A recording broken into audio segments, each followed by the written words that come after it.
Arrêtons-nous maintenant à un sujet méconnu, ce sont les honoraires des avocats commis d'office. Ils plaident pour toute personne incapable de payer elle-même. La facture finale est réglée le plus souvent par l'État. Or, notre enquête montre que beaucoup d'avocats se montrent trop gourmands, à tel point que les factures doivent être rectifiées. Fabiano Citroni.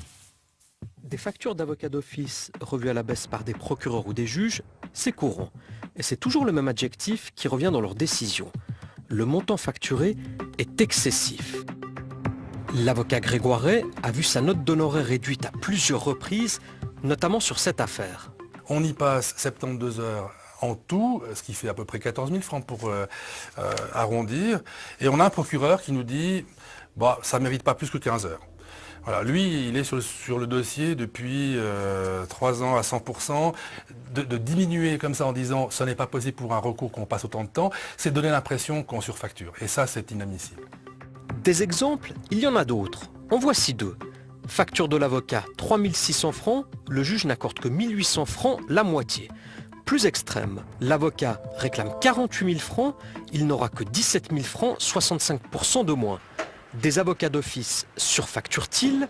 C'est le constat du numéro 1 des juges vaudois. Il y a des avocats qui multiplient des opérations qui ne sont pas directement nécessaires, qui n'apportent aucune plus-value à la défense des intérêts de leurs clients. Cela reste une minorité d'avocats. On pourrait parler, comme dans d'autres professions, peut-être de moutons noirs. Des moutons noirs, l'expression fait bondir les avocats. Ils plaident non coupables et pointent du doigt les magistrats. Il existe aussi une grosse difficulté pour les juges et les procureurs à savoir exactement le temps qu'un avocat a pu consacrer à un dossier, dans la mesure où, pour un même dossier objectif, le temps consacré peut parfois aller du simple au double, en fonction notamment des spécificités du client. Je pense qu'il y a, comme dans toutes les professions, des avocats qui ont besoin de plus de temps que d'autres pour effectuer une même activité, et cela c'est parfois difficile à accepter pour un magistrat aussi. Situation tendue, mais dialogue ouvert. Solution étudiée dans certains cantons, des forfaits pour indemniser les opérations des avocats. Fabiano Citroni, c'est votre enquête, parole quand même à la défense, pour beaucoup d'avocats, c'est le gagne-pain.